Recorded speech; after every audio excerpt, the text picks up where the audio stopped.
Jésus a parlé, je veux croire que je puis lutter pour sa gloire. Car pour m'oublier, ma victoire, c'est Jésus-Christ. Il me relève dans mes chutes. C'est Jésus-Christ. Il combat pour moi dans mes luttes. C'est Jésus-Christ. Jésus a parlé, je veux croire que je puis lutter pour sa gloire. Car pour m'oublier, ma victoire, c'est Jésus-Christ. Jésus a parlé, je veux croire que je puis lutter pour sa gloire. Car pour m'oublier. Dans notre message d'étude biblique en ce matin, à savoir notre premier partage biblique en relation avec le message d'étude biblique dans le cadre de notre formation en vue d'aller pas à pas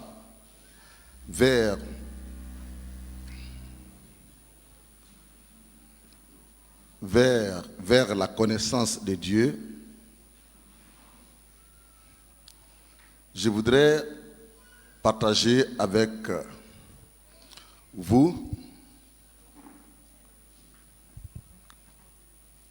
qui êtes ici à l'église évangélique de Pentecôte Shiloh et vous qui êtes les partenaires de la Michel Bako Ministries à travers le monde entier, le thème sur le choix. Le choix. C'est un mot que nous employons dans notre langage plusieurs fois par jour, par semaine, et voire dans le mois, mais pour lesquels nous n'accordons peut-être pas assez d'importance. Mais Dieu, le Créateur de l'homme et de la femme, et de tout ce qui existe sur cette terre, accorde beaucoup d'importance à ce petit mot que l'on appelle le choix. En anglais, les anglophones disent the choice. The choice.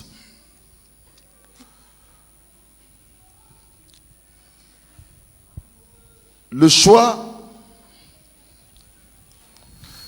que, chers enfants de Dieu,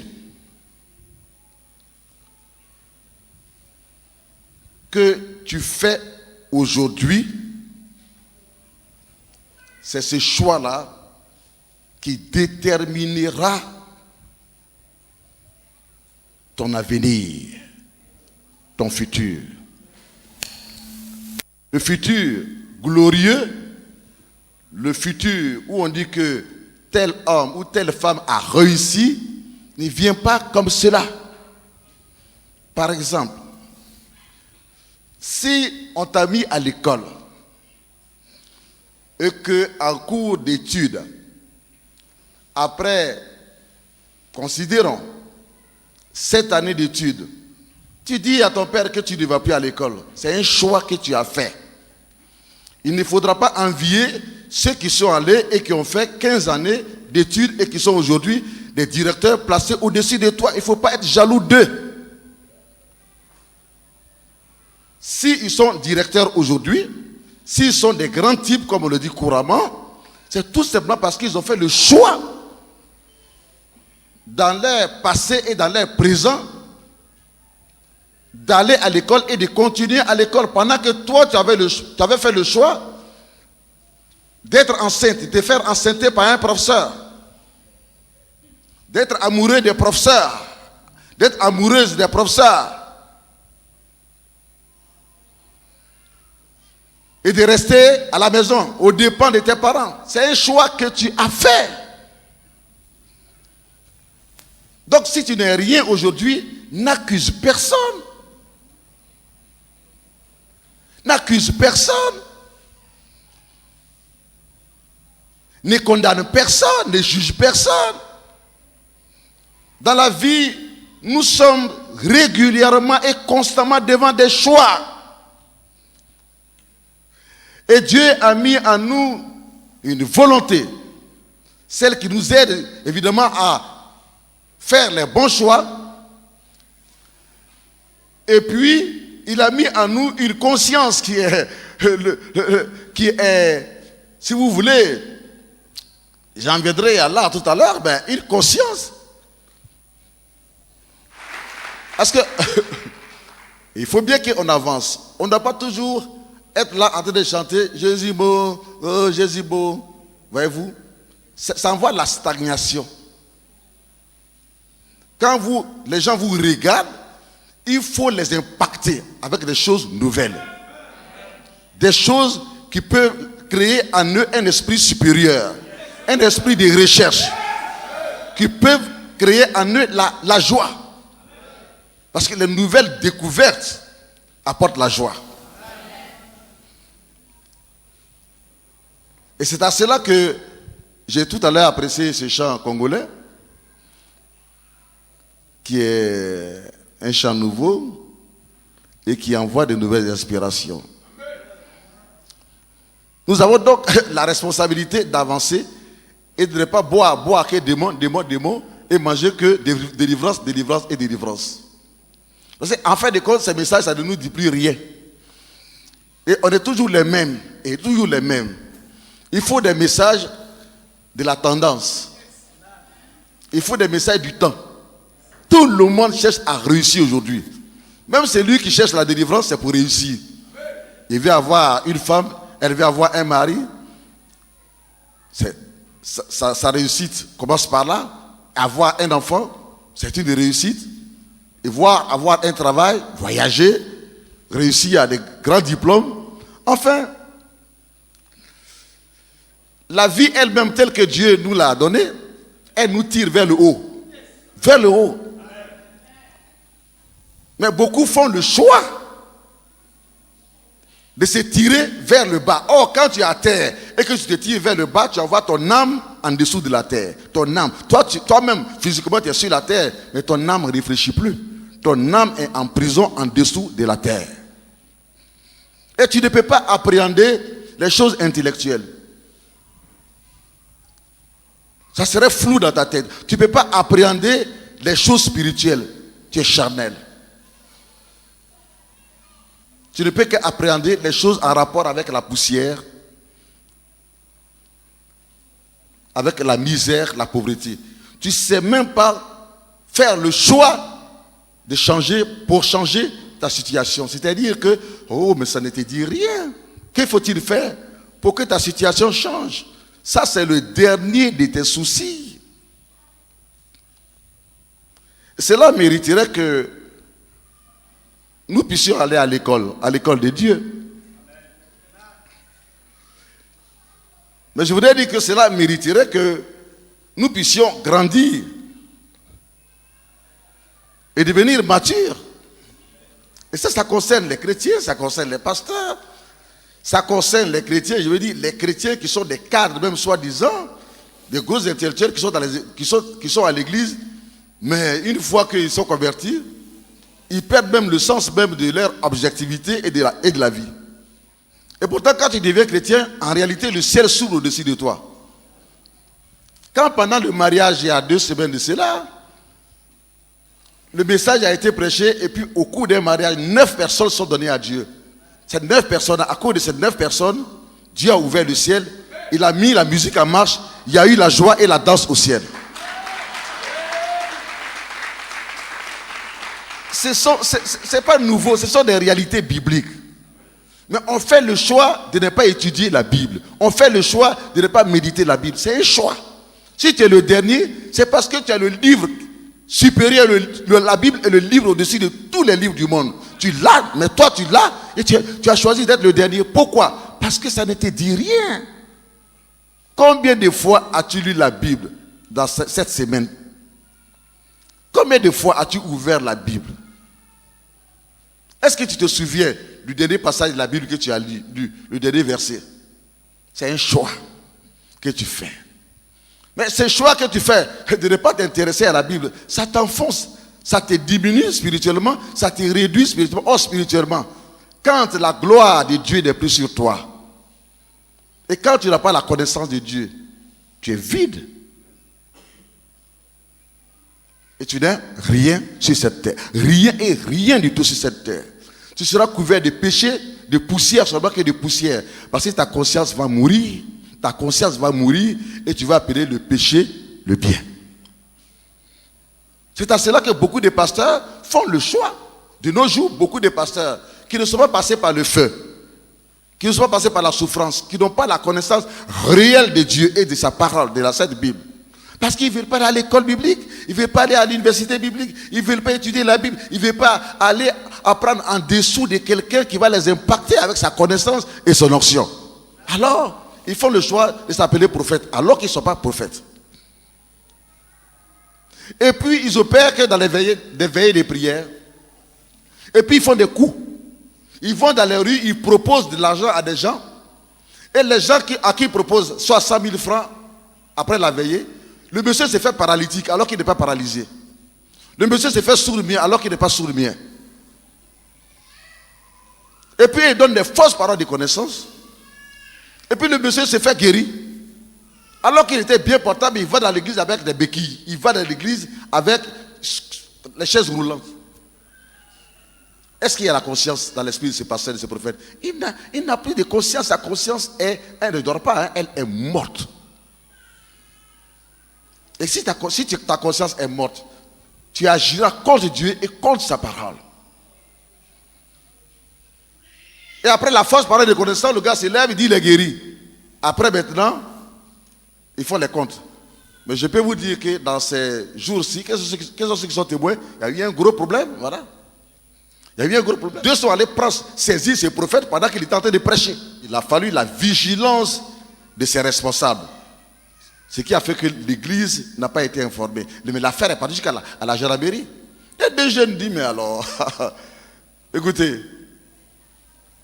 tu as fait de nous des malades forcés. Et puis, en vertu de cela, il y a eu 7 millions. Tu nous avais proposé 150 000, 150 000. Mais quand on a compté l'argent, il y a eu 7 millions de rentrées à cette veillée. 7 millions de rentrées à cette veillée. Et on t'a dit que nous, on voulait 1 million. Jusqu'à présent, tu nous fais comme ça, tu nous tournes. Si l'argent ne vient pas aujourd'hui, toute l'église sera au courant. Il y a eu un management encore basé sur le mensonge, des promesses incroyables. Et puis, ce n'est pas arrivé. Et l'affaire est partie à la gendarmerie. Alors, comment un homme qui se dit pasteur peut-il mentir, tromper les gens jusqu'à ce point? À cause de l'argent. C'est un choix qu'il a fait. Un choix qu'il a fait à partir de quoi? À partir du fait que la conscience n'est plus éveillée. Or, nous avons un libre arbitre qui est notre volonté, qui est influencée par notre conscience. Et notre conscience, par conséquent, est influencée par quoi? Quand tu es chrétien, par quoi? Par le Saint-Esprit. Qui rappelle à notre conscience ce qu'on a appris à l'église le dimanche. Ou ce qu'on a lu.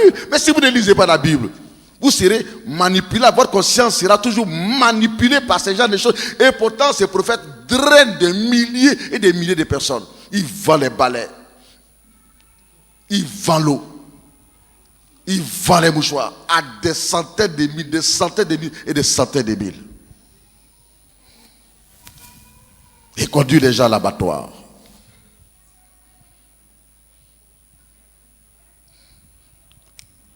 Le choix.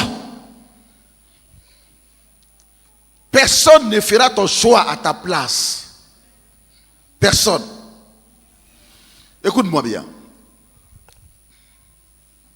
Ce que tu es devenu aujourd'hui, si tu es nul aujourd'hui, que tu n'es rien, c'est le produit du choix que tu as fait dans le passé.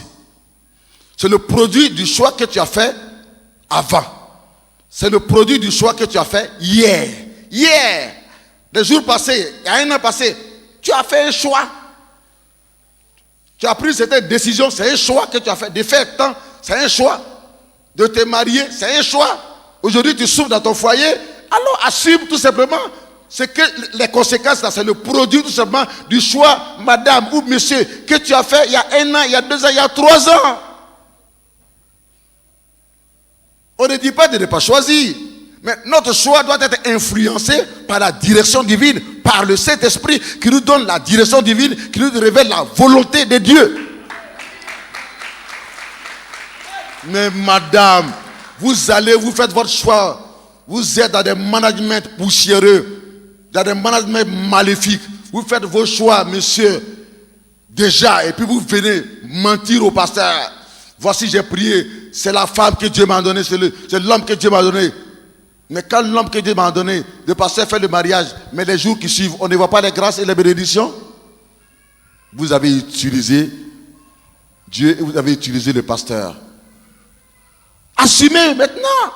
Vous pleurez du matin au soir. Vous pensez que ça va s'arrêter, la nuit ça continue. Les problèmes sont incroyables. C'est la conséquence du choix que vous avez fait. Pendant que vous êtes chrétien, votre choix n'a pas été influencé par la direction divine. Quelqu'un peut dire Amen. Amen. C'est trop facile de dire que ce sont les sorciers de mon village. C'est facile. Même un petit bébé peut dire ça. C'est trop facile de dire que c'est mon ami qui est à côté de moi, qui fait du maraboutage sur moi. Ça peut se faire, c'est possible.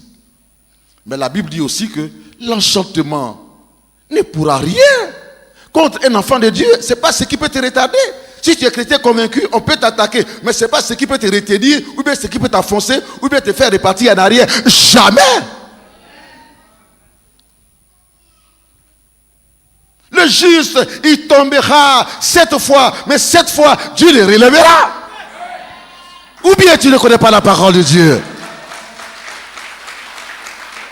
Ceux qui veulent vivre pieusement, leur vie chrétienne seront toujours persécutés, mais ça ne veut pas dire qu'ils vont s'arrêter là, ou bien aller en arrière. La Bible nous prévient sur pas mal de preuves de persécutions, d'adversité, d'obstacles que nous pouvons voir sur nos chemins. S'il vous plaît, monsieur, s'il vous plaît, madame.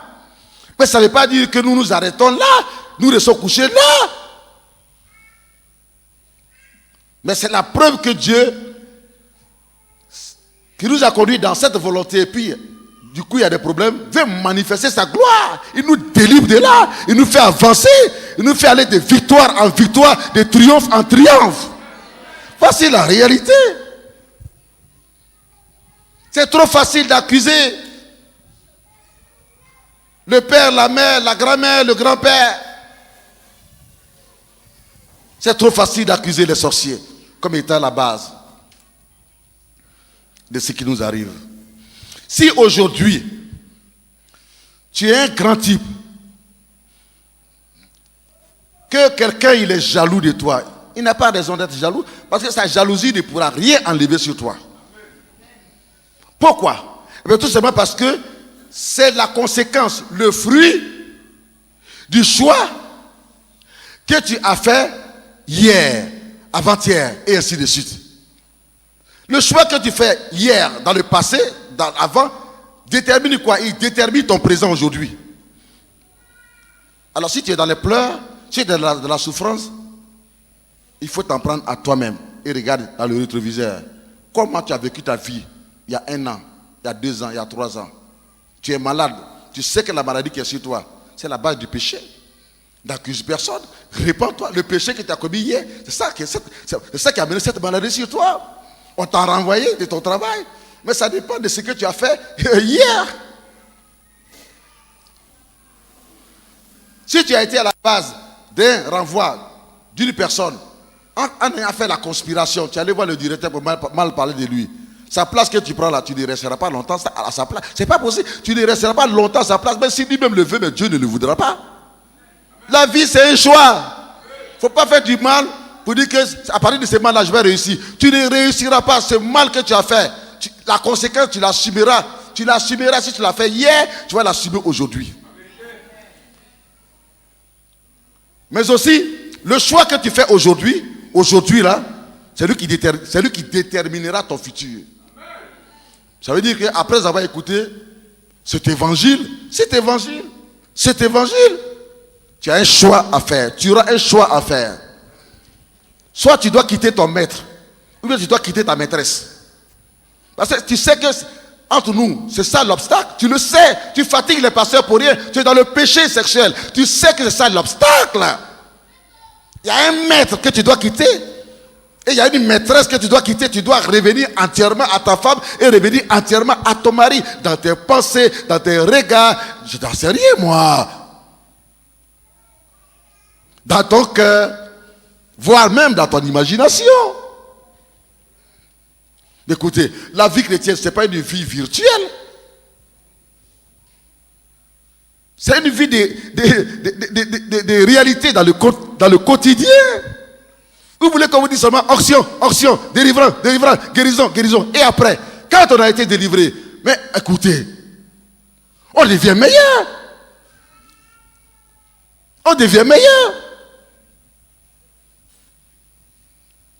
En venant à l'église, en donnant votre vie à Jésus, c'est un choix que vous avez fait.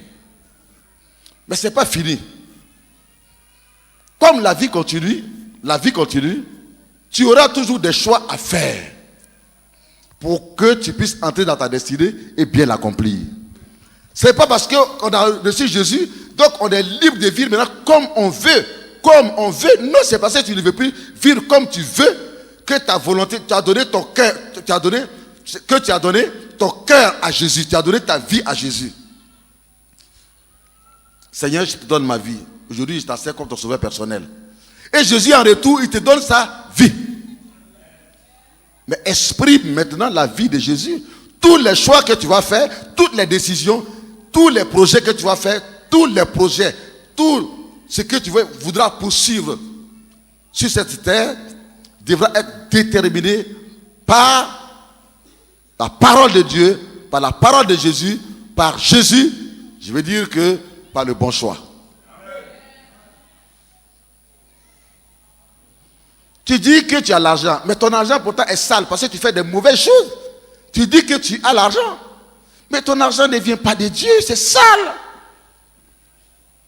Sale par quoi? Souillé par quoi? Souillé par le péché. Mais c'est un choix que tu fais. Tu vas voir la dîme à l'église, on prend la dîme. Mais la dîme, là, avant de la prendre, on prie là-dessus. C'est sanctifié. La dîme est sanctifiée, les offrandes sont sanctifiées. Mais toi seul sais que tu es dans un mauvais contexte. Entre nous, laisse la parole de Dieu te parler un peu. Laisse ta conscience au moins te parler un peu. Maintenant, si ça ne va pas, assume ces choix. Ou bien tu quittes dedans. C'est un choix aussi que tu auras fait. Ou bien tu continues, mais c'est un choix que tu fais. Dans la vie, nous sommes entourés de choix. Quand on dit choix là, ça veut dire en français courant, c'est que tu choisis. Pourquoi envier? Pourquoi être jaloux de ceux qui ont réussi? Pourquoi? Écoutez-moi. Quand le soleil brille, le soleil ne brille pas seulement pour Bernard. Le soleil brille pour l'émancipation. Le soleil brille pour tout le monde. Pour tout le monde. Le soleil là, ça brille, ça vient sur tout le monde. Donc c'est quand le soleil brille qu'il faut se lever et chercher et travailler. Mais si c'est à ce moment que tu dors jusqu'à ce que tu te réveilles à 13h, c'est un choix que tu as fait. Tu auras fait. Ta femme aura fait. Tes enfants, ils auront fait. Monsieur. Toi, tu fais le choix sur cette terre de vivre que parce que au travers de ce que quelqu'un te donne. Mais toi, tu ne peux jamais aussi travailler pour donner à la personne. Mais comment on appelle ça? Tu fais le choix en tant que chrétien de vivre que de mendicité. C'est un mauvais choix. Parce que ça n'honore pas ton Dieu. Ça ne t'honore pas. Tu fais le choix d'être toujours bête. Tout le monde parle bien, mais quand toi tu parles, c'est toujours bête, bête, bête. Mais où est le Saint-Esprit en toi? Le chrétien, c'est celui qui a son esprit, son âme qui est régénérée, qui est passé au laboratoire, dans le laboratoire du Saint-Esprit. Mais je ne fais que vous regarder et puis je parle. Je ne suis que seulement dans mon... je n'ai pas encore donné le verset biblique de base. Je ne fais que commenter tout simplement la première phrase de ma prédication. Sinon de mon enseignement. Ça c'est de l'inspiration. C'est de l'inspiration. C'est de l'inspiration. Deutéronome 30, le verset 19. J'en prends aujourd'hui à témoin contre vous le ciel et la terre. J'ai mis devant toi la vie et la mort, la bénédiction et la malédiction. Choisis la vie afin que tu vives, toi et ta postérité. Dieu dit à Moïse de dire aux fidèles de son époque: je prends à témoin le ciel et la terre.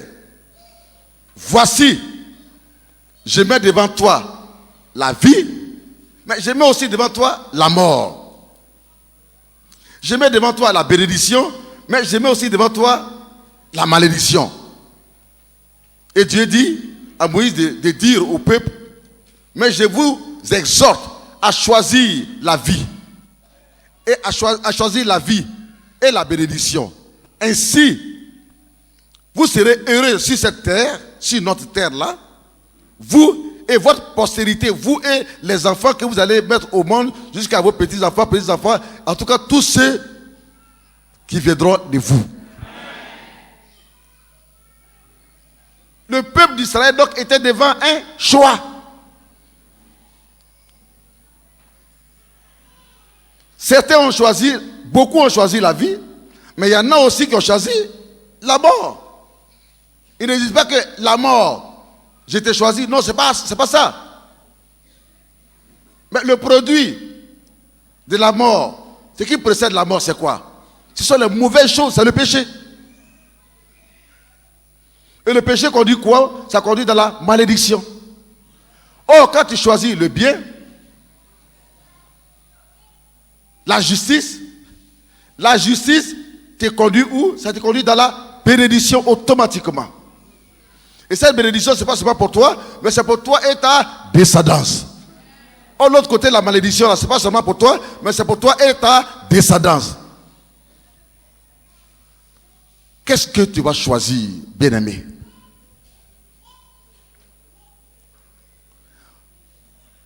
On fatigue trop les pasteurs.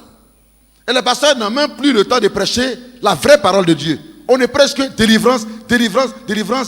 Et à cause de cela, le peuple vit dans le péché, et le péché enveloppe tout le monde, ça aveugle tout le monde. C'était un combat incroyable dans les églises, dans le pays de conscience. La conscience est endormie, elle n'est plus là, elle n'est plus en éveil jusqu'à ce qu'il y ait la mort de la conscience. Ça, ce n'est pas l'église. Ce n'est pas celle-là que Jésus voulait. Il veut une église qui est sans tache et qui n'a pas de rides. Tu veux réussir, c'est une bonne chose. Mais ta vie présente, si c'est une vie qui est tachetée de péché et de péché et de péché, s'il te plaît, toute bénédiction que tu vas recevoir, ça va te fuir. Pourquoi? Parce que tu es entouré, tu es couvert que de péché. Tu reçois, mais ça ne te profite pas. Paf! 2 jours après, l'argent est fini. Mais ce n'est pas fini comme cela. Soit ça tombe, c'est une autre personne qui prend. Toi, tu as travaillé, mais dans le péché. Tu reçois, mais ça ne reste pas avec toi. Soit un problème arrive, et puis tu te sens obligé, quelque part, d'aider quelqu'un. Et toi, l'argent passe au travers de toi et ça va que chez les autres. Ça ne reste pas avec toi. Mais regarde, tout dépend du choix. Tout dépend du choix présent dans lequel dans quelle maison tu dors. Tu as dormi dans quelle maison avant de venir à l'église? Une maison d'adultère.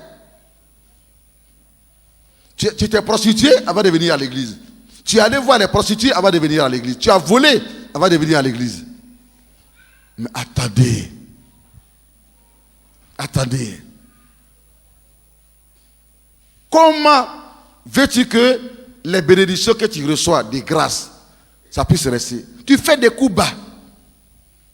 Tu fais des coups bas. En français courant, tu bottes des coups. Tu réfléchis et puis tu bottes des coups. Beaucoup de serviteurs de Dieu, ils tiennent la Bible, mais la plupart c'est des voleurs. Ils vont jusqu'à voler dans les poches des chrétiens. Parce que quand ils donnent des fausses révélations sur les chrétiens, et puis ils disent aux chrétiens que le chrétien doit donner 2 millions ou 3 millions, c'est du folle. Et le gars va à la maison chez lui, ils sont prêts les 3 millions. Ça dit que c'est toi, pasteur, tu es devenu voleur. C'est comme si tu allais jusqu'à chez lui à la maison, casser sa porte, et puis tu as pris l'argent. Bonbon, pasteur.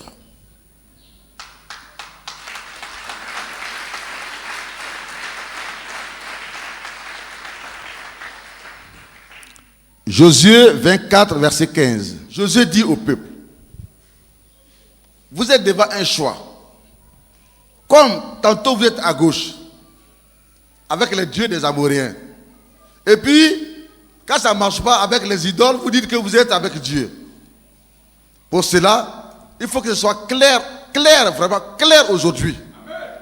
Aujourd'hui là, il faut que ce soit clair.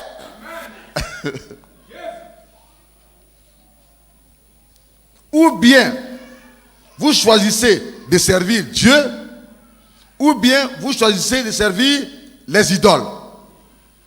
Mais si vous choisissez de servir les idoles, vers la fin, il dit, mais croyez-le, sachez-le, que moi seulement Jésus et ma maison, nous servirons l'Éternel. Moi et ma maison, nous servirons l'Éternel.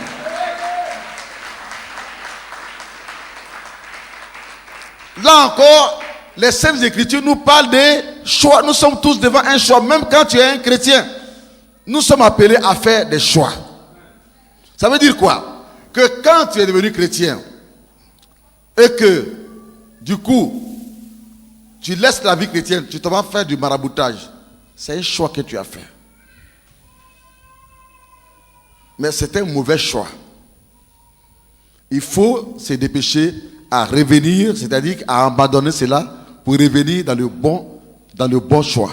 Jésus a parlé, je veux croire que je puis lutter pour sa gloire. Car pour m'oublier, ma victoire, c'est Jésus-Christ.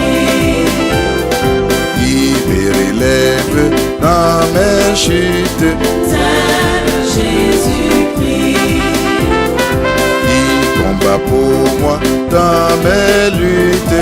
C'est Jésus-Christ.